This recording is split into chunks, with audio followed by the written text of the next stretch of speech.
Assalamualaikum warahmatullahi wabarakatuh. Saya Lutfiana Faridatul Isma dengan NIM 202034014 dari kelas A semester 3 Program Studi Pendidikan Bahasa dan Sastra Indonesia.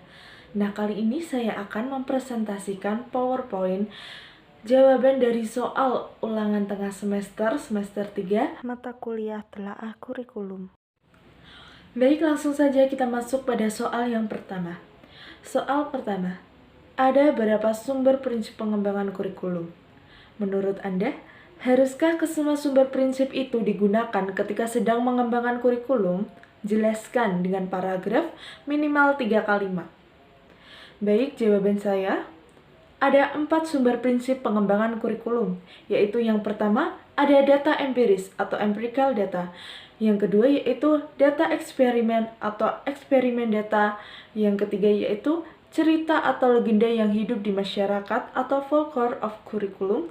Dan yang keempat yaitu akal sehat atau common sense. Menurut saya, sumber prinsip pengembangan kurikulum harus digunakan dalam mengembangkan kurikulum. Karena data empiris merujuk pada pengalaman yang terdokumentasi dan terbukti efektif. Data eksperimen merujuk pada hasil temuan penelitian yang merupakan data yang dipandang valid dan reliable.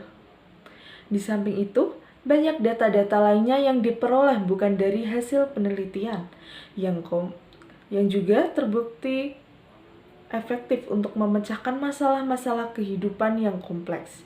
Di antaranya yaitu adat kebiasaan yang hidup di masyarakat atau folklore of curriculum, data hasil pertimbangan dan penelitian akal pikiran atau common sense. Dengan demikian, jelas bahwa kesemua jenis data di atas semuanya berguna dan bermanfaat bagi kegiatan pengembangan kurikulum sebagai sumber prinsip yang akan dijadikan pegangan. Kita lanjut pada soal yang kedua. Soal kedua, Roy Killen pada tahun 1998 mencatat ada 2 pendekatan dalam pembelajaran, yaitu pendekatan yang berpusat pada dosen atau teacher-centered approaches dan pendekatan yang berpusat pada mahasiswa atau student-centered approaches. Jelaskan apa yang dimaksud dengan pendekatan yang berpusat pada dosen dan pendekatan yang berpusat pada mahasiswa. Jelaskan dalam bentuk paragraf.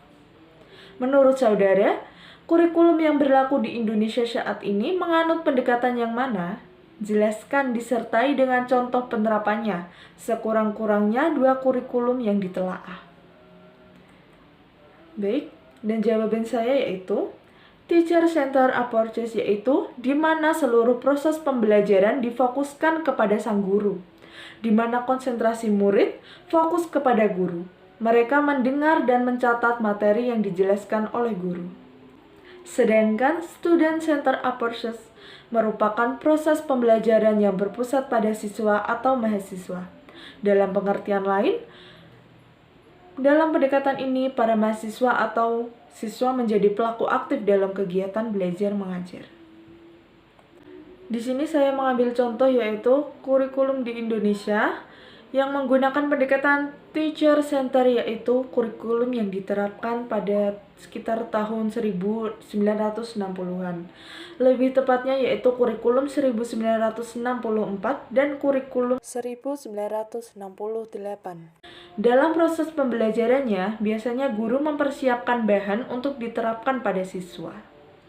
Nah, untuk contoh kurikulum di Indonesia yang menggunakan pendekatan student-centered approaches, yaitu kurikulum 2013.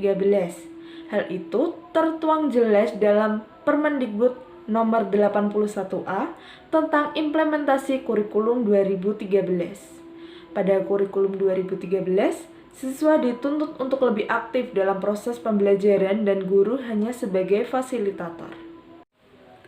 Nah, selanjutnya kita masuk pada soal yang ketiga. Soal ketiga, isi atau materi kurikulum pada hakikatnya adalah semua kegiatan dan pengalaman yang dikembangkan dan disusun dalam rangka mencapai tujuan pendidikan. Secara umum, isi kurikulum itu dapat dikelompokkan menjadi 3 bagian, yaitu logika, etika, dan estetika. Logika yaitu pengetahuan tentang benar salah berdasarkan prosedur keilmuan. Etika yaitu pengetahuan tentang baik buruk, nilai, dan moral. Estetika yaitu pengetahuan tentang indah jelek yang ada nilai seni. Jelaskan mata pelajaran apa saja yang termasuk ke dalam bagian logika, etika, dan estetika pada kurikulum 2013. Dan di sini jawaban saya. Pada kurikulum 2013, mata pelajaran yang termasuk ke dalam bagian logika yaitu Bahasa Indonesia, Sejarah, Ilmu Pengetahuan Alam, Matematika, dan Fisika. Karena pada mata pelajaran tersebut membutuhkan pemikiran dan analisis yang logik. Dan mata pelajaran yang masuk ke dalam etika diantaranya yaitu mata pelajaran Pendidikan Kewarganegaraan, Pendidikan Agama, dan Bimbingan Konseling. Karena pada mata pelajaran tersebut memberikan bimbingan etika dan kesopanan. Dan yang terakhir, mata pelajaran yang masuk ke dalam estetika yaitu mata pelajaran seni budaya. Karena pada mata pelajaran seni budaya terdapat penilaian mengenai indah jelek. Selanjutnya, kita masuk pada soal yang keempat. Evaluasi merupakan komponen untuk melihat efektivitas pencapaian tujuan. Dalam konteks kurikulum, evaluasi dapat berfungsi untuk mengetahui apakah tujuan yang telah ditetapkan telah tercapai atau belum. Atau evaluasi digunakan sebagai umpan balik dalam perbaikan strategi yang ditetapkan. Kedua fungsi tersebut menurut Scriven pada tahun 1967 adalah evaluasi sebagai fungsi sumantif dan evaluasi sebagai fungsi formatif. Jelaskan apa yang dimaksud dengan fungsi sumantif dan formatif dalam bentuk paragraf. Berikan contoh penerapannya dalam pembelajaran Bahasa Indonesia. Boleh memilih di jenjang SMP, SMA, atau SMK. Baik, di sini jawaban saya yaitu fungsi sumantif adalah evaluasi yang dilakukan pada setiap akhir satu satuan waktu yang di dalamnya tercakup lebih dari satu pokok bahasan dan dimaksudkan untuk mengetahui sejauh mana peserta didik telah dapat berpindah dari satu unit ke unit berikutnya. Sedangkan penilaian formatif adalah aktivitas guru dan siswa yang dimaksudkan untuk memantau kemajuan belajar siswa selama proses belajar berlangsung. Perbedaan model evaluasi ini yaitu dilaksanakan dalam waktu yang berbeda. Jika melakukan evaluasi ketika kegiatan atau program sedang berlangsung, ini disebut evaluasi formatif. Sedangkan melaksanakan evaluasi di akhir kegiatan atau program ini disebut evaluasi sumantif. Nah, untuk contoh penerapannya sendiri, di sini saya memberikan contoh penerapan pada mata pelajaran Bahasa Indonesia di jenjang SMA, yaitu misal pada pembelajaran sebuah bab mengenai bagian-bagian surat, guru mengadakan kuis di tengah-tengah proses belajar mengajar untuk mengetahui sampai mana pemahaman siswa. Hal tersebut untuk menerapkan evaluasi formatif. Dan kemudian, guru mengadakan ulangan harian saat semua materi pada satu bab tersebut sudah selesai disampaikan. Hal itu untuk menerapkan evaluasi sumantif. Nah, selanjutnya kita masuk pada soal yang terakhir, yaitu soal kelima. Agar kurikulum yang dihasilkan bisa berguna dan bermanfaat untuk individu, masyarakat, dan kemajuan, prinsip pengembangan kurikulum manakah yang harus dipenuhi? Jelaskan alasannya beserta contoh penerapannya dalam pengembangan kurikulum 2013. Baik, di sini jawaban saya. Prinsip umum pengembangan kurikulum adalah relevansi, fleksibilitas, kesinambungan, kepraktisan, dan efektivitas. Dan menurut saya, prinsip pengembangan kurikulum yang harus dipenuhi yaitu prinsip relevansi.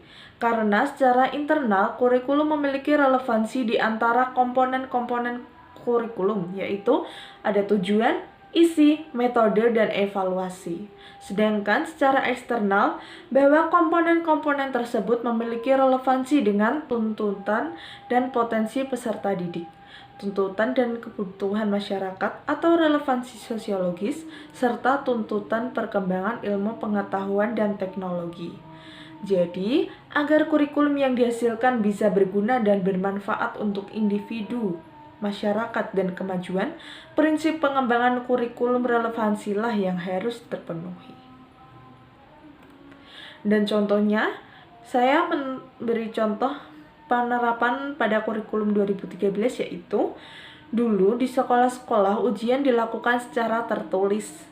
Sekarang, seiring berkembangnya teknologi, ujian dilakukan secara berbasis komputer. Hal tersebut menunjukkan relevansi kemajuan.